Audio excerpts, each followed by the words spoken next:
everyone's got a plan until they're punched in the face. And, when I speak to ex-colleagues in Number 10, they do understand how difficult the political position is. So a thing with Keir, which is fundamentally, he thinks he's the right person to lead the country and to lead the Labour Party. What matters to, readers of The Sun, which is, are they feeling better off in their pockets? Hello and welcome to Harry Cole Saves the West, the show where American grit meets British backbone. British PM Keir Starmer didn't just win big last year, he won a political mega jackpot. A majority so enormous you could grout the tiles of 10 Downing Street with Labour MPs. The man had more control over any Prime Minister in decades. And how long did this so-called grown-up government last before falling apart? Just months. Britain is in a slump. It's in a crater. 0% growth, and literally nobody, according to the latest polling, nobody thinks the economy is in very good shape.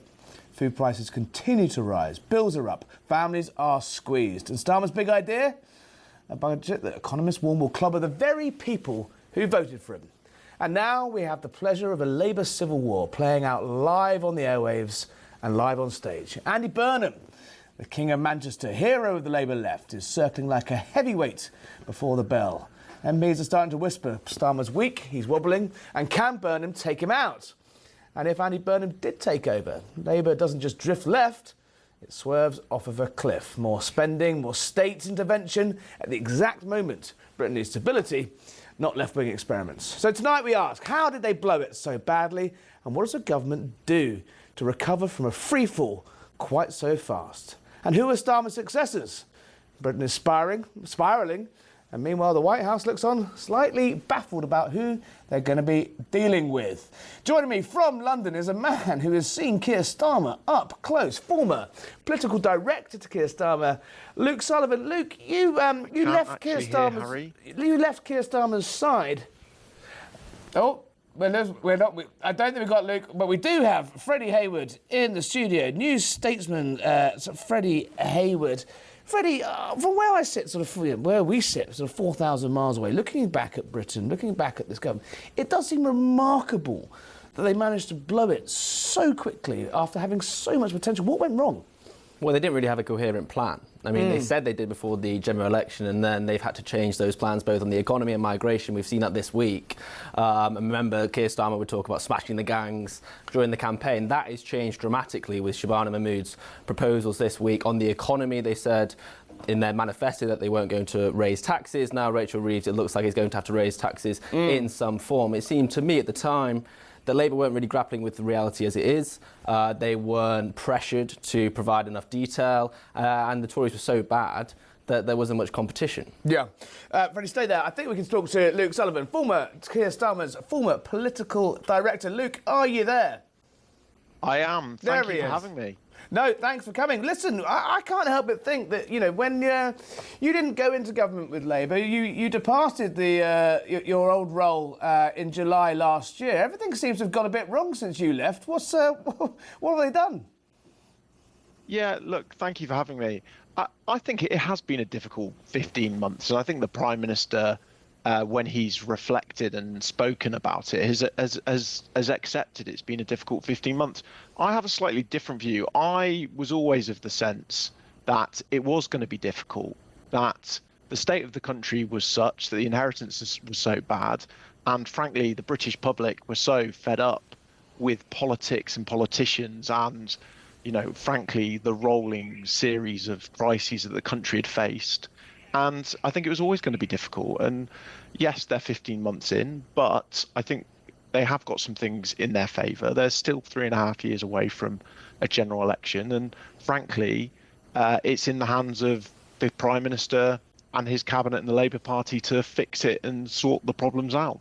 I mean, the Prime Minister has historic, lows in the polls. He's the least popular Prime Minister since polling was invented. I mean, how do you come back from that? Is it not that the public seem to have made up their mind when the only card they really seem to have to play is saying, oh, if you get rid of Keir Starmer, there'd be a bond crisis. If you get rid of Keir Starmer, we'd have to have an election. I'm old enough to remember sort of Theresa May's team making those sort of threats in the dying days of her administration. Those are desperate cards to play. And to play them with a majority of, in triple-digit majority within 15 months of being elected, it strikes me, it looks like it's sort of hold below the waterline. Yeah, I mean, I've got to say, I thought the intervention last week was pretty extraordinary. I don't think it was a useful or sensible thing for Number 10 to do. And I think you're right. I think these aren't the usual steps you would take. I think what they do show is a sense that Number 10, that the Prime Minister does get the sense of the scale of the challenge and the problems. And, when I speak to ex-colleagues in Number 10, they do understand how difficult the political position is. And I think, whether or not it was a good idea, and my personal view was it wasn't, they do get the challenge that they face. But, I mean, the problem is how did they get to this stage so quickly is what I think what I'm just trying to ascertain. This isn't just, midterm blues, and a bit of a wobble and, the sunlit uplands are there eventually for Labour to seize. It's almost as if they didn't survive contact at all with the, as soon as they crossed the threshold of Downing Street and have been struggling to get that recover ever since. And I think, if you look back at some of those early decisions that were made, whacking up winter fuel, taking away, winter fuel payments from pensioners, a block of voters that are pretty vocal, pretty well organised at writing very good letters to newspapers and the like. And then this sort of dancing on the head of a pin over whether it was breaking the manifesto to hike national insurance at the last budget, and Rachel Reeves saying, that 40 billion worth of tax hikes of the last budget she'd never want to do ever again. And look, here we are back having the same debate about whether a similar scale is needed. Once that trust has gone with voters, is it possible to get it back?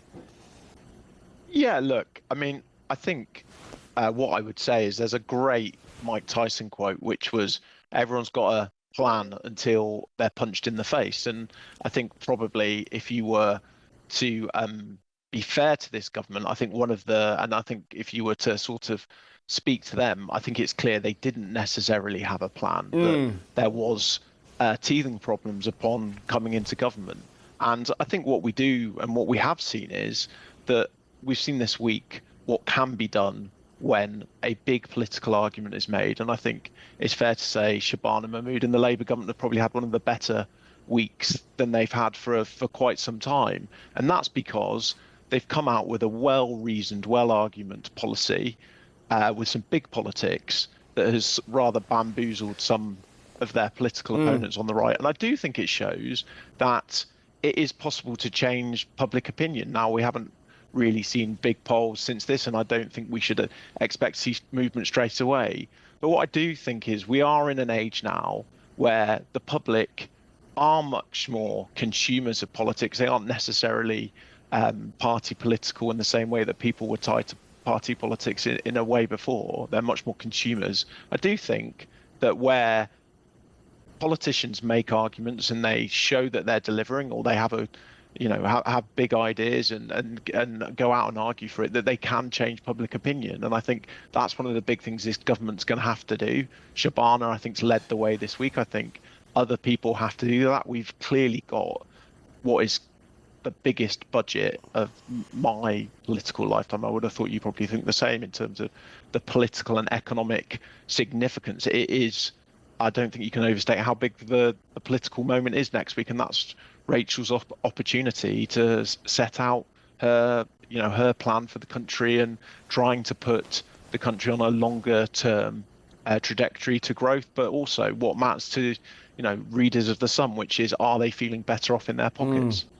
I mean, you say to me there are people making the weather and making movements. The new Home Secretary, as you say, Shabana Mahmood, there, obviously taking a tough line, bamboozling, as you so well put it, political opponents on the right and actually on the left, I would argue as well. But none of this seems to be coming from the centre. None of this seems to be coming from Keir Starmer. Now, you know what people say about Keir Starmer. You would have heard the whispers in the bars and the corridors of power over the years that he is a technocratic, kind of bland, kind of steady as she goes politician, lawyer really more than a politician. And then there was a brief moment where you tried to use that to his advantage. This, after the chaos of Boris and Liz Truss and Rishi and COVID and Brexit, actually what the public needed was a sort of a technocratic manager. I think the front page of The Sun said that very word, time for a new manager. Is that the problem, though, that actually, almost sort of Wizard of Oz style, once you strip away the curtain, there isn't that raw politics there. There isn't that sort of Starmerism. There isn't a driving force behind him. And this is what happens when you're in power without a sort of a guiding motive that is driving you. And actually, while people think they want sort of management and calmness, actually, they do want a bit of passion as well. It feels very passionate-less. Number 10. Yeah, look, I understand the criticism, and I understand the sort of caricature of Keir and how he does politics. I don't think that is the Keir Starmer that I know. I think he is unusual in a politician, that he's quite happy to let his team be the sort of the lead and the star players on issues. I think he's much more of somebody who does his politics and thinks of governing as a job. And he's much more interested in, are people delivering on the areas that they're meant to be delivering on, rather than, the tittle tattle. And I think it was one of those, to go back to the briefings of last week, which was sort of struck me, was that isn't how Keir does his politics. It's not how he engages with things. You never saw him go studs up a brief against some colleagues. I mean, he was letting his views be known about his uncomfortableness with Jeremy Corbyn over the years on a number of issues, wasn't he? Yeah, look, I think one of the things I always respect of Keir is that he will say things in private. And he thinks there are forms for how to deliver messages. And I think, that was one of the things I thought was odd last week. If there were colleagues that Number 10 thought weren't behaving properly, the right way to do that's not to brief newspapers and the media. It's to have that conversation with those individuals one-on-one. And I think that's a much better way of doing those conversations.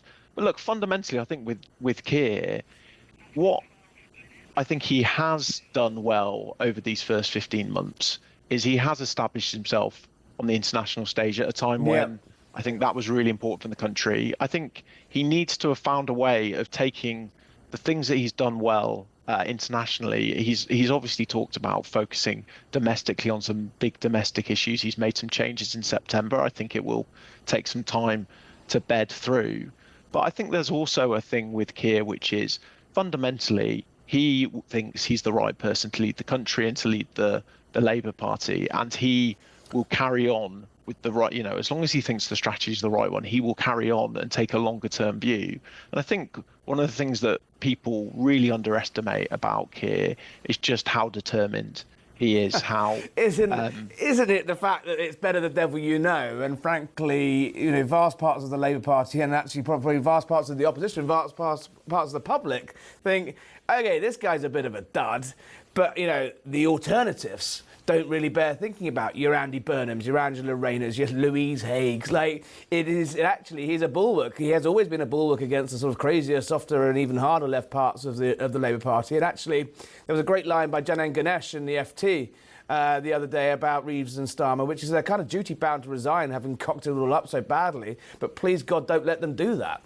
Isn't it? It's not his resolute. It's the fact is that it's the alternative is far worse. Well, look, there isn't a vacancy, and I read the piece, and it's as you would expect, is very well written, very well argued. But I think one of the things that was interesting, if 15 months in, if you've gone to the point of these sorts of briefings, I thought one of the points I thought they did miss, and I think is underappreciated, was under the Conservatives this sense of chopping and changing leader. And I do think one of the big strengths that the Labour Party and Keir had when he went to the country was making this position about essentially saying politics should tread, I think was tread lightly on more people's lives. Tread much more lightly on people's lives. And I do think that is, something the British people on the whole, want to elect their leaders and then let them get on and do the job. And we can argue about treading lightly on people's lives. How about the milkshake tax or the increased taxes? We haven't seen the budget yet, Harry. The banning of vapes, banning of refills of Coca-Cola in Nando's because there's too much sugar in it. How's that treading lightly on people's lives? Come on. Well, I think a number of those were Conservative policies in which there was some continuity, a level of cross-party consensus. I'm going to let you go. I just wanted to ask you about it's a similar debate that's being had in the US. We're looking at this sort of what the US can learn from Britain, what Britain can learn from the US on this show. That's kind of our mantra. The Democrats are having this same argument of actually, do you tilt to the left? Do you go down the Mandami route, or do you try to, but how's that going to land in rural America? I mean, looking at the polls in the UK, the Greens are on the march. The Liberals have still got a pretty significant. The Gaza independents, as they're so beautifully and euphemistically put, are eating into Labour's vote. It's clear that there needs to be some form of tilt to the left if Starmer is going to be able to, stay in power without the sort of left-wing vote fracturing. Do you think he does that, or does the sort of Morgan McSweeney strategist, the Labour right, keep him in the middle of the road and actually say, look, you might feel better in the warm bath of leftism, but the rest of the country are going to look at it and think it's mental? Look, I think fundamentally elections are won in the centre ground, and I think the idea that the Labour Party went off onto the left would be a mistake. I understand it may make certain people feel better, but I don't believe that's the electoral strategy that's going to win. And I think in the same way in America, Mandani may well get elected in New York. I suspect he wouldn't get elected in other parts of the United States. And I think the same is the same in the UK in terms of the politics. All right, Luke Sullivan, former advisor to Keir Starmer, no doubt waiting by the phone for that call-up back to come back and put out the bin fire that the Labour Party has turned into since you left. It's all your fault. I've had a lovely 15 months. It's been great. If you'd stayed, it would have all been okay. Thanks for joining us. Come back and see us soon. Thank you. Right, still with us in the studio is Freddie Hayward, the US correspondent for the New Statesman, which is fair to say is a left-of-centre publication in the United Kingdom for our American friends, and Sarah Steelip, Republican strategist, appeared out of nowhere during that interview. Welcome back to the show. Freddie, I can start with you. I mean, a bit of topspin there from a Labour Party life. Everything's going to be okay. It does strike me that that stat that Keir Starmer is more least popular Prime Minister since polling was invented. Less popular than Liz Truss. Less popular than Boris Johnson the day he was hauled, kicking and screaming out of number 10. It would be a sort of almost Donald Trump-like Lazarus resurgence to pull this one out. And you know what? I've met Donald Trump. Keir Starmer ain't no Donald Trump. No, I think what Keir needs to learn is that it's more risky to be less radical. Hang on, slow down. More risky to be less radical. Okay, the safer political option nowadays is to be more radical. That's what Trump shows, that's what Mamdani shows, and I think that's what Labour have seen this week with the immigration reforms. We've also seen, Harry, you must note, that Shabana Mahmood, the Home Secretary, said to the police chiefs that they need to stop arresting people for legal speech on Twitter, which I'm sure you'll be pleased to hear. 12,000 people. They should do something similar with the pro-Palestinian protesters. I'm sure you'd agree, because free speech needs to be free speech, neutral. Sure. I mean, the guy did have a hammer, and he did hit a female couple with a hammer, but we can argue that one. But they need to be taking these positions where they set out a moral position, they say this is why we believe in what we believe, and they go out there and they argue for it, rather than just being buffeted by events as we've seen for 15 months now. This is exactly the point I was trying to get Luke to bite on, but he wasn't really there, which is that, the problem with an empty vessel is people fill it with their own ideas. People try to paint Keir Starmer as something they want it to be. The Blairites think he can be a new Blairite. The soft left think he's one of theirs. The Human Rights Brigade think he's one of theirs. And the problem is that there isn't any driving force of Starmerism. And until isn't that the problem? That actually he is just a sort of slightly hollow suit. Right, yeah, it's no longer the noughties. You can't be a Blairite because we live in a different age. So he needs to be he needs to be something else. I mean, the big question with the budget coming up is Rachel Reeves going to stick with the orthodoxy of the past 20 years, or is she going to adopt a more radical approach? I mean, tinkering around with income tax is not going to fundamentally change the economic situation in the UK. What we really need is a radical reform of our entire tax code. She needs to be looking at things that go beyond the Westminster debate about budgets. So that's exactly the point, isn't it? If you advise politicians, you're a strategist, you're an electoral sort of keen watcher of these things, tinkering doesn't work. What would Donald Trump do in this situation? Keir Starmer, the least popular Prime Minister in history. Donald Trump's, had his woes. They tried to jail him. They nearly succeeded. He was down and out. He was down to a handful of supporters that would publicly back him in 2022-ish. What would you be advising such a dire politician and dire political situation? How do you get out of it without, just throwing your hands up and saying, sod this for a laugh? Well, the problem is here, you have to be unapologetically yourself. You can't be a Trump and go out as a Mamdani. You can't be a J.B. Pritzker and masquerade as a Joe Biden. It just does not make sense. So that being said, in this situation, just speak to your own and then have your delegates, in our case, the RNC Youth Council, GOP, just get out the troops. Make sure that they're also helping with the messaging, because even though the buck stops with the president, the staffers, the undersecretaries, they are the neck that turns the head. Donald Trump's not having a great week. There was a Fox poll out yesterday that showed his unpopularity is on the march. We've talked at length about the MAGA splits. We'll talk about them again a little bit later as well. It seems that sort of all. J.D. Vance was giving a speech at Breitbart this morning. We talked about patience. Everyone needs patience. It strikes me that we live in a world that the voters, and I'm not saying it's the voters' fault, but the public are just fed up of waiting for promises, waiting for jam tomorrow, waiting for the great shining city of the hill to be revealed. And this Labour government has fallen apart pretty spectacular in 15 months. But is the speed of our politics now so insatiable for news and results and quickness that actually no one can really govern in the scenario? Exactly. You've got the Vice President begging people to just wait, just calm down, the results are coming. But voters don't think like that anymore, do they? I think that if you use America as an example, look at what was going on in Twitter in 2016. We had at one point 18% of the 18 seconds until a new tweet emerged. Now it's every millisecond. Yeah, it's just doom scroll. We do the exact same thing now. But when it comes to social media, you can pay to remove the ads. You're not turning on prime time and seeing the right messaging. You're seeing all of these different cycles, these different voices. And you're doing the same thing on your timeline. But when you have Democrats weaponizing the ad buys and the big donors to make sure they're seen no matter what you do or how much you pay, we have the TikTok generation. Well, it's the sort of speed of it, Freddie, isn't it? Like, back in the day, it used to be the stories would last a week or a day, and you'd have the traditional broadcast outlets, you'd have the Sunday shows. The similarities are very clear. You'd have a politician writing an op-ed. It would then be debated on a Sunday show. Yeah. It would then sort of bring that. Now it's literally like we're doing six stories a day. Is Britain and to some degree America ungovernable in that way? Is it a structural problem? Rishi Sunak had these same problems. Boris Johnson had these same problems. Boris Johnson had an equally big majority. He got into power, was pulling levers, they weren't moving.